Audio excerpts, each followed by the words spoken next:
Non abbiate paura!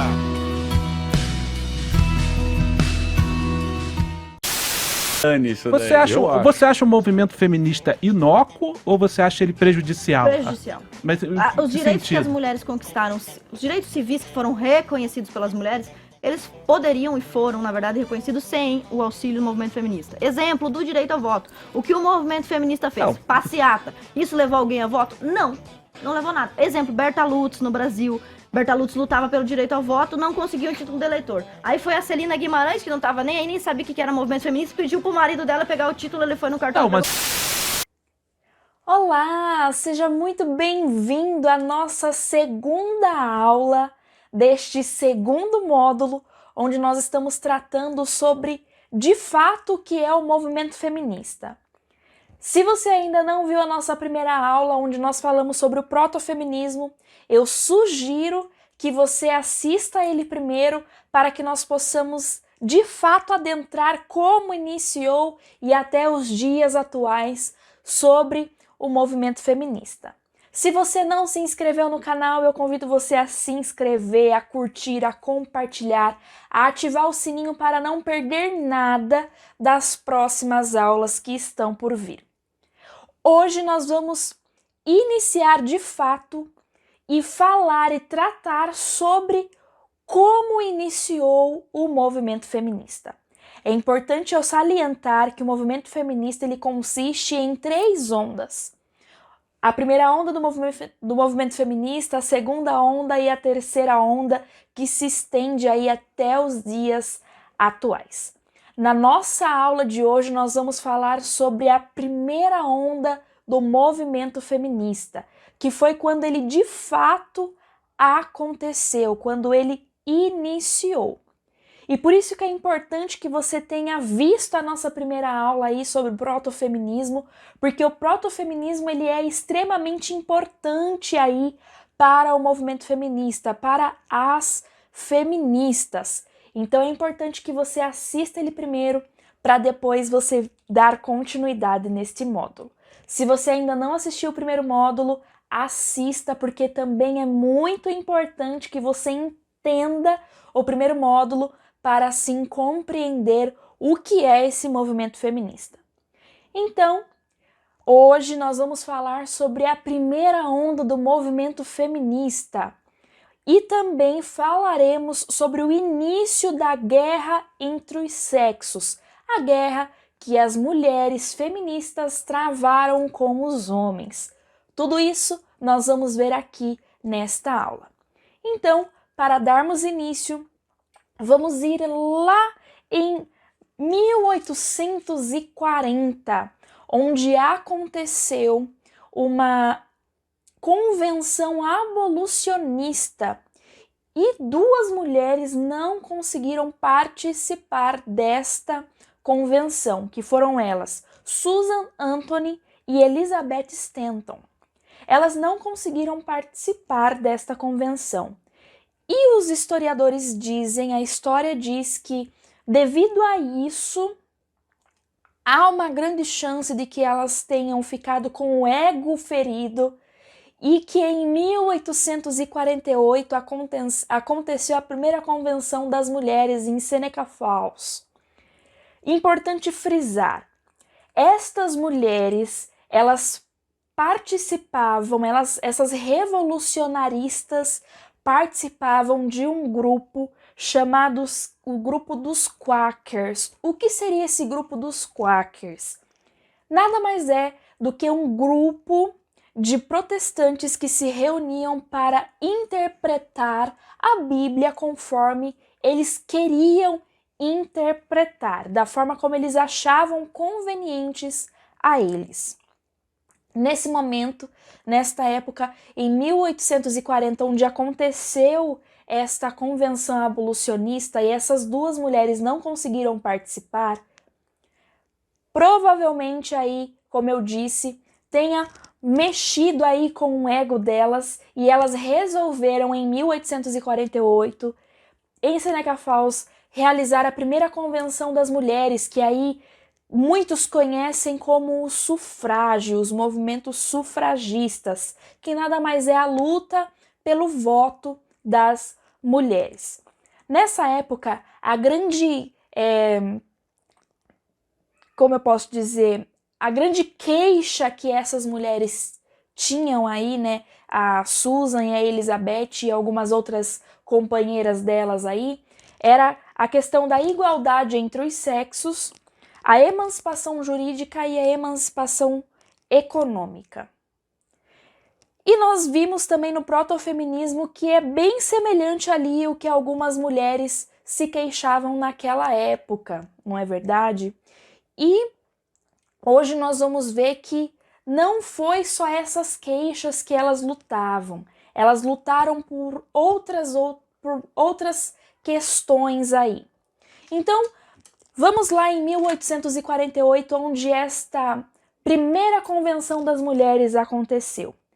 Ela aconteceu em uma igreja metodista, isso mesmo, aconteceu dentro de uma igreja onde algumas mulheres e alguns homens se reuniram para votar a respeito se eles lutariam ou não pelo voto feminino. Não se sabe ao certo quantas pessoas ali estavam reunidas, mas se sabe que exatamente 68 mulheres e 32 homens votaram aí a respeito das mulheres adquirirem o voto. E muitos dizem, as feministas querem deixar evidente que o voto só aconteceu por conta destas mulheres sufragistas. E não foi bem assim que aconteceu. Não foi bem assim que aconteceu. Estas mulheres, elas se reuniram aí com alguns homens, né, para conquistar o direito ao voto das mulheres. E as feministas, elas não querem deixar claro que esta primeira convenção aconteceu dentro de uma igreja. E também não querem deixar claro que foram as próprias mulheres que ali estavam que não quiseram o voto feminino. Não quiseram o voto feminino. Então essas 68 mulheres optaram por não adquirir o voto, porque elas não achavam tão importante assim como a Elizabeth e a Susan tanto falavam sobre o voto. E aí se inicia a guerra entre os sexos. Por que se inicia a guerra entre os sexos? Chesterton ele vai dizer no seu livro O que há de errado com o mundo, que estas mulheres elas nem sabiam direito o que de fato era o voto. Elas simplesmente queriam ter este direito ao voto porque os homens tinham o direito ao voto. E é importante salientar que também não eram todos os homens que tinham um direito ao voto. Eram principalmente os homens que eram alfabetizados. E estas mulheres que não optaram pelo voto, que não quiseram o voto, que fez com que esta convenção caísse por terra, elas tinham o receio de que se elas optassem pelo voto, elas precisariam ir para a guerra, assim como os homens. E vejam bem, como é engraçado esse movimento feminista. As feministas lutam pela igualdade entre os sexos, mas o que acontece na verdade é que, de fato, elas não querem a igualdade entre os sexos, elas querem a igualdade daquilo que as beneficiam. Elas querem benefícios e não a igualdade. Porque se de fato elas quisessem a igualdade, elas lutariam pelo voto e também iam para a guerra, assim como os homens. E nós podemos observar que as mulheres optaram em não querer o voto. Chesterton, no seu livro, vai dizer assim: limitemo-nos a dizer que estas mulheres particulares querem um voto e perguntemo-lhes o que é um voto. Se perguntarmos a essas senhoras o que é um voto, obteremos uma resposta bastante vaga. A rigor, essa é uma única pergunta para a qual elas não estão preparadas. pois a verdade é que agem essencialmente por precedentes guiadas pelo mero fato de que os homens já têm o voto. Esse movimento está longe de ser rebelde. Isso está no livro Que Há de Errado com o Mundo, de Chesterton. Ou seja, nós vemos aqui que essas mulheres nem sabiam de fato o que era o voto. Elas só queriam um voto porque os homens tinham esse voto. E aí se deu início à guerra entre os sexos que nós vemos até hoje, onde muitas feministas alegam que o grande problema da sociedade é o homem, que o grande inimigo da mulher, dos animais e da natureza é o homem. E nós sabemos que não é assim. O homem não é inimigo da mulher, muito pelo contrário. Quando Deus criou o homem e a mulher, criou ambos para estarem unidos, juntos, caminharem lado a lado. Um não é inimigo do outro, como estas mulheres feministas alegam que é. Infelizmente, provavelmente, essas mulheres que alegam isso sofreram com o que é o homem na vida delas, né? A visão do homem, né? Talvez elas sofreram pelo pai ou pelos irmãos, por tios que abusaram delas, que viram bater em suas mães e criaram uma visão distorcida do homem, do ser homem que Deus criou com tanto amor. Infelizmente, elas trazem este problema da vida pessoal e alegam que a sociedade sofre deste mesmo mal que elas sofreram. Elas alegam que todos os homens são machistas, que todos os homens são estrupadores e abusadores. Mas não é uma verdade. O meu pai, o meu marido e o meu filho que é pequenininho, ele não é machista, não são abusadores, muito pelo contrário. Os homens que eu conheço em minha vida não são assim. Então elas querem trazer um problema individual, uma ferida que elas têm em seus corações para a sociedade e querem impor que todas as mulheres sofrem deste mesmo mal.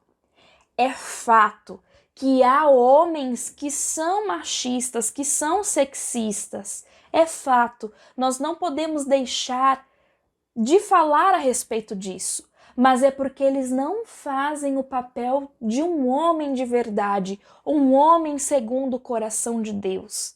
E há também muitas mulheres, assim como essas feministas, que não são mulheres segundo o coração de Deus. Nós sabemos que os homens e as mulheres, há diferença entre eles. Há diferença. E as feministas, nesse momento e até hoje, querem dizer e querem impor que não há diferença entre o sexo feminino com o sexo masculino.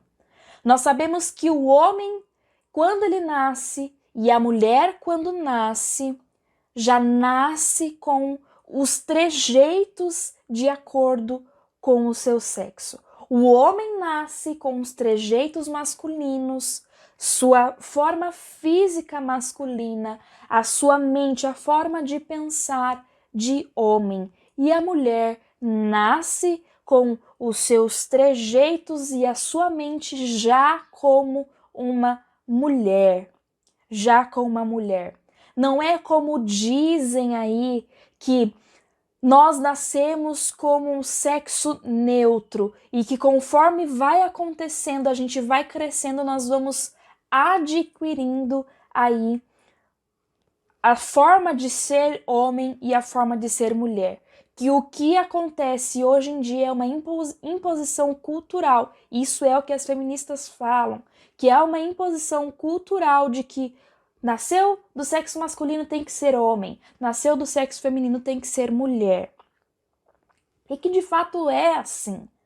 E aí nós já começamos a ver a ideologia de gênero. Nós falamos a respeito disso na nossa primeira aula sobre o protofeminismo.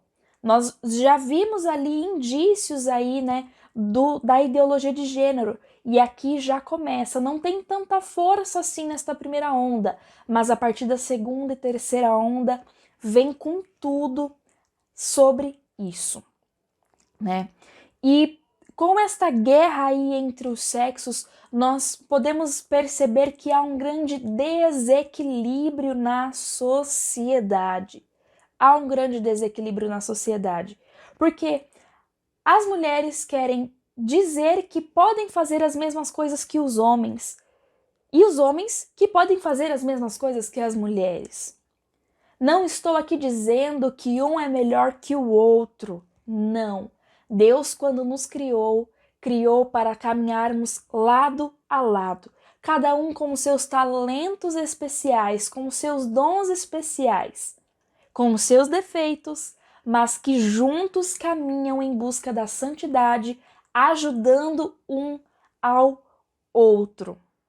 O homem tem os seus talentos especiais, as mulheres têm os seus talentos especiais, e que há um grande equilíbrio, é para ter um equilíbrio entre o homem e a mulher. E não para criar esta guerra, esse desequilíbrio que está acontecendo na sociedade. Nesse mesmo momento, aí em meados de 1848, 1850, havia um casal que eles se chamavam Stuart Mill e Harriet Taylor. Eles eram economistas e eles tinham uma forma de pensar muito parecida, eles concordavam em praticamente tudo. A única coisa que eles não concordavam é de que para o Stuart, as mulheres elas não deveriam ter a obrigação de sustentar o seu lar. Não tinha essa obrigação. Mas a Harriet dizia que sim, que ela deveria buscar o sustento para a sua família. Para o economista Stuart, o que aconteceria se todas as mulheres fossem para o trabalho, assim como os homens, haveria um desequilíbrio na economia, onde haveria uma superlotação de trabalhadores ou um grande índice de desempregados. E o que mais preocupava o economista é de que conforme muitas pessoas estariam no mercado de trabalho, o salário seria muito baixo. E com esse salário muito baixo, seria praticamente impossível com que eles conseguissem se sustentar, ter o sustento ali básico. Para a sua acompanhante, para a sua companheira, a Harriet, ela falava que era muito melhor que as mulheres estivessem no mercado de trabalho e que todos ganhassem muito pouco. Esse era o pensamento deles. Esse era o pensamento desse casal nesta época. E para a Harriet, a igualdade entre os sexos era extremamente importante, que todas as funções deveriam ser feitas por igual. E aí eu deixo a pergunta: será que realmente a igualdade entre os sexos, será que as tarefas distribuídas igualmente vale a pena e dá certo? Bom, aconteceu um experimento a respeito disso. Esse experimento ele é conhecido como experimento dos kibbutz em Israel. Infelizmente, nesta época, não havia conhecimento desse experimento e, infelizmente, as feministas e muitas pessoas não têm conhecimento desse experimento. E saibam de antemão que esse experimento, que é conhecido como os kibbutz de Israel, não deu certo, faliu. Qual era a intenção dos kibbutz? É que ali todos faziam as mesmas tarefas, homem e mulher, dividido em grupos, e que todos eram iguais. Importante, uma observação muito importante. Mesmo com a distribuição das tarefas por igual, mesmo assim as mulheres ainda trabalhavam 1 hora a menos do que os homens neste experimento dos kibbutz. Bom, o que era de fato esses kibbutz? Era como se fosse uma aldeia ali, né, de pessoas. Tem a foto aí que vocês vão conseguir entender melhor. De pessoas que se reuniam, era um grupo, né, de pessoas, e que tinha a equipe dos kibbutz, de pessoas divididos entre homens e mulheres, que cuidavam das crianças, outro grupo de kibbutz que ia para a agricultura, né, cuidar ali da agricultura, das plantações. Havia um grupo de kibbutz que fazia alimentação, havia um grupo de kibbutz que administravam o local, havia um grupo de kibbutz que cuidava da limpeza do local, né, dali de todos. Então, assim, tudo era dividido, as tarefas eram divididas por igual. E conforme esse experimento foi acontecendo, as mulheres, elas não conseguiam ficar distantes dos teus filhos, porque o grupo dos kibbutz ali que cuidava das crianças, quando chegava durante a noite, todas as crianças acabavam dormindo naquele local e não voltavam para as tuas casas, não voltavam para as tuas famílias. Então muitas das mulheres começaram a sentir falta dos seus maridos, sentir faltas dos teus filhos e começaram a desistir, começaram a voltar para as tuas casas. Aí começa a nos dar o sinal de que, de fato, a igualdade ali, que o homem e mulher não é de fato igual, que há as suas diferenças. Também, nesse experimento, muitas mulheres, elas eram conhecidas como as mães dos seus maridos. Por quê? O envelhecimento precoce foi tão severo que quando ela ficava do lado do seu marido, muitas pessoas achavam que ela era a mãe do seu marido e não a esposa, devido ao desgaste extremo físico e que causou o envelhecimento precoce. Então nós vemos e percebemos que através desta experiência, desse experimento dos kibbutz, de fato, o homem e a mulher têm as suas diferenças. Cada um tem as suas qualidades. Mas nós sabemos que os homens, eles fisicamente falando, são mais fortes do que as mulheres. Por um outro lado, há situações que as mulheres são mais fortes do que o homem, mas ambos estão ali para caminharem junto, lado a lado, e não separados, não desunidos, não guerreando entre eles como a sociedade quer nos impor hoje em dia, principalmente o movimento feminista. Nessa época, estas mulheres e estas pessoas não sabiam deste experimento dos kibbutz. E, infelizmente, mesmo assim, elas lutaram, né, para que a igualdade entre os sexos acontecesse. E que hoje em dia nós vemos que as feministas alegam que deve ter a igualdade entre os sexos, né? Teve uma mulher que ficou muito conhecida nesta época, é a Flora Tristan, que ela representa a transição do feminismo liberal para o feminismo socialista, né?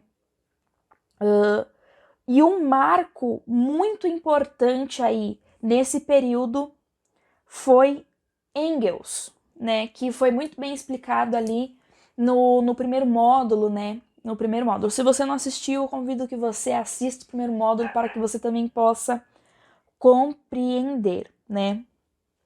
Bom, uma grande luta aí que aconteceu foi que as mulheres adentrassem aí aos mercados de trabalho e que trabalhassem, né? que trabalhassem, tivesse as mesmas funções masculinas.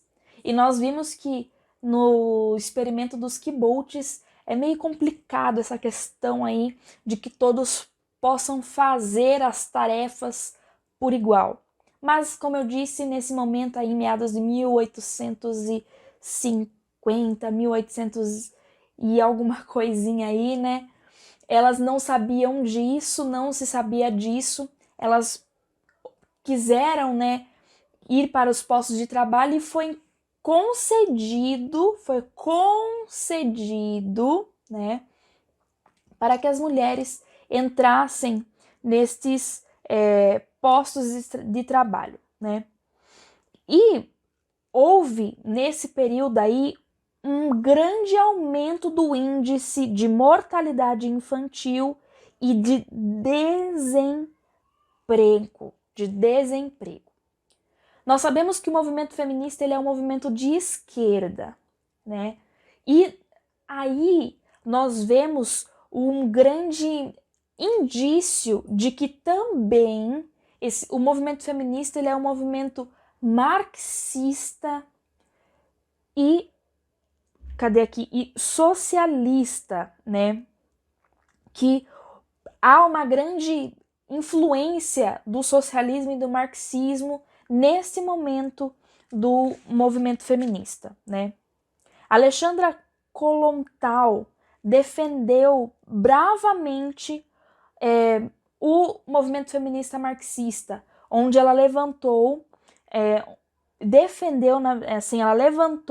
e defendeu a igualdade, mais uma vez, a igualdade entre os sexos, a liberdade sexual, o amor livre, a legalização do aborto e a socialização do trabalho doméstico e o cuidado das crianças.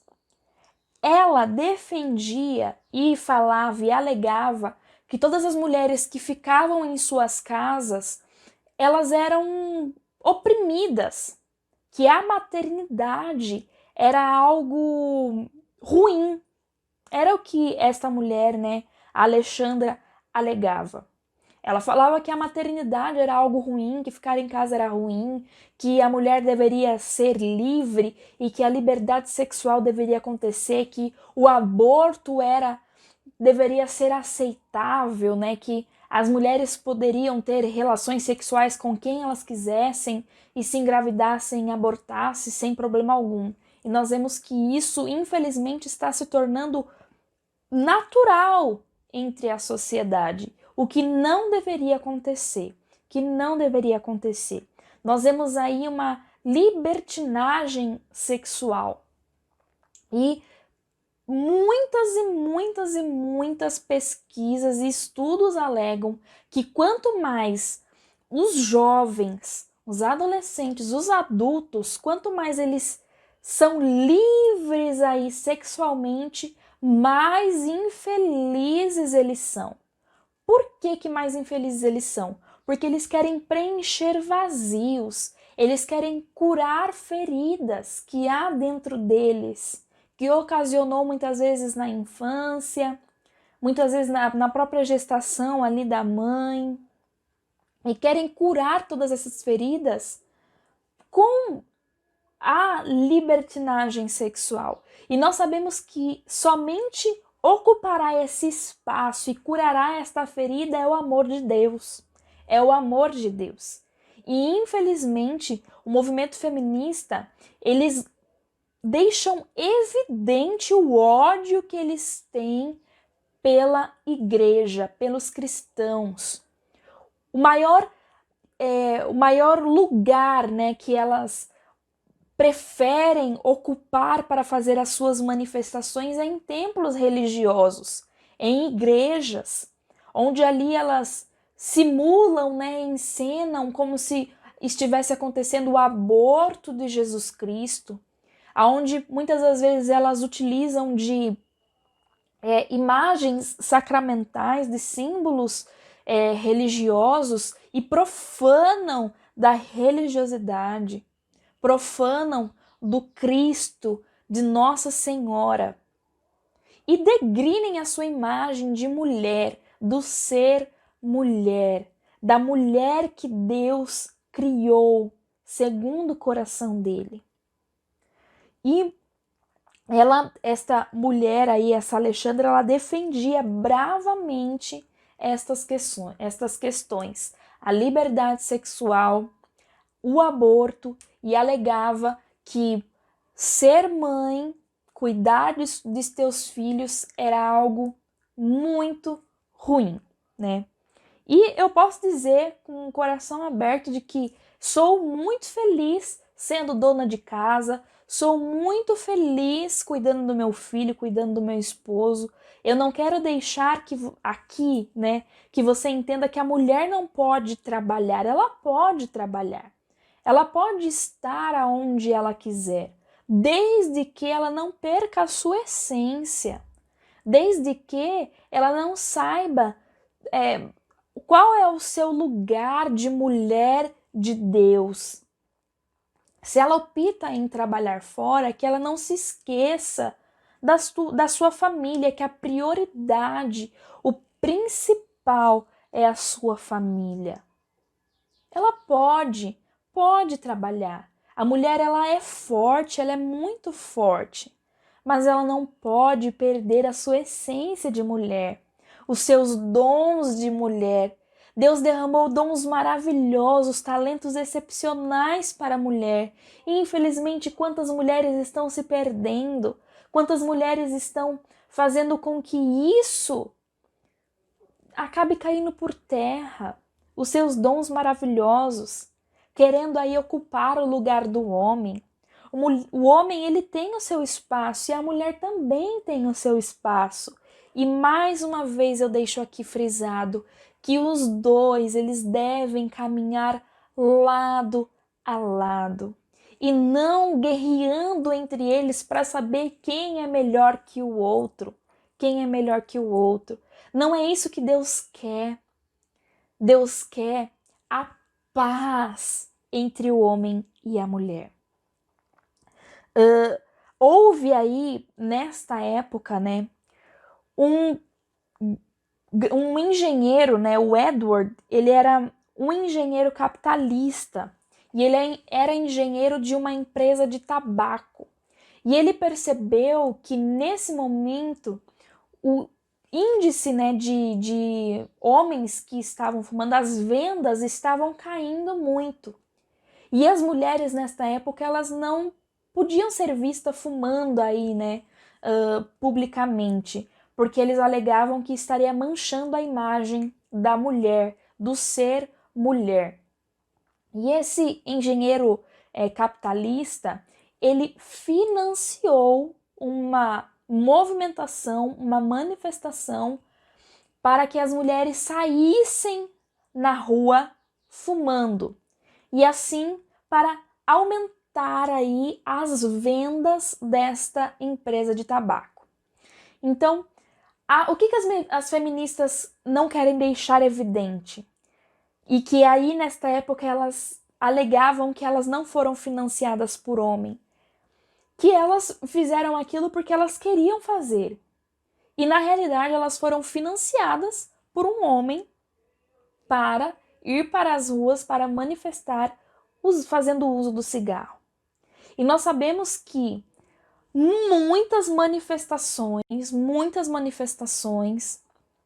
elas são financiadas por empresas, por famílias ricas. Nós podemos ver aí no primeiro módulo, onde foi provado, né, que isso acontece.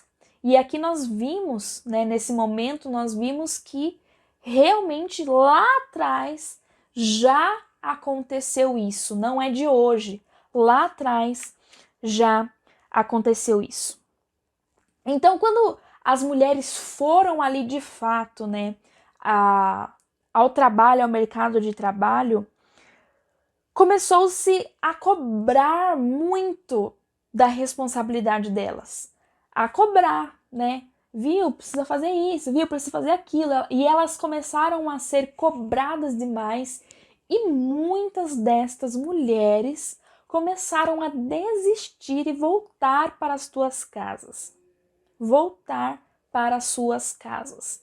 E nesse momento, muitas mulheres começaram a perceber que o voto, aquilo que elas estavam tanto almejando lá atrás, em 1848, em Seneca Falls, não era tão importante assim. Não eram tão importante assim. E que lá no início da nossa aula que nós falamos que foi as próprias mulheres que não quiseram o voto, as que lutavam pelo voto começavam a perceber que o voto não era tão importante assim. E quando elas foram para o mercado de trabalho, muitas mulheres desistiram. Uma grande imagem que circula aí nos movimentos feministas, na internet, é de uma mulher, a Rose Rebitadeira, onde ela fez um ensaio fotográfico aí, né, da força feminina no mercado de trabalho. E até ela, depois desta foto, depois que circulou esta foto, até ela desistiu do mercado de trabalho e voltou para a sua casa. E voltou para a sua residência, né? Muitas mulheres aí desistiram do mercado de trabalho. Então, resumidamente aí para nós entendermos, a luta pelo voto feminino, aonde as feministas não querem deixar evidente, foi dentro de uma igreja metodista, e que as próprias mulheres optaram em não querer o voto, e um fato muito importante, que no Brasil, a primeira mulher que conquistou o voto, se eu não me engano o nome dela é Cecília, eu vou deixar aqui o nome dela certinho, ela foi a primeira mulher que conquistou o voto, né? Mas que, na verdade, quem proporcionou isso a ela foi o seu esposo. No momento que aconteceu aí, que foi para a mídia, que esta mulher conseguiu o voto, os movimentos feministas falaram que foi por conta do movimento feminista, foi pela luta que elas tiveram, e ela sempre deixou claro que ela não conquistou nada, e que ela devia tudo ao seu esposo, que foi ele que achou conveniente de que ela teria o voto. Então, nessa época aí, as próprias mulheres não queriam ter o voto, elas lutavam pela liberdade sexual, pela libertinagem sexual e os primeiros indícios à luta pelo aborto. Então, aqui nós falamos da primeira onda do movimento feminista e da guerra entre os sexos que se deu início. Na próxima aula nós trataremos sobre o segundo momento, a segunda onda do movimento feminista. Então, mais uma vez eu peço, se inscreva no canal, curta, compartilhe, mande para os seus amigos, nos ajude na divulgação deste curso. E nós nos vemos na próxima aula. Deus abençoe!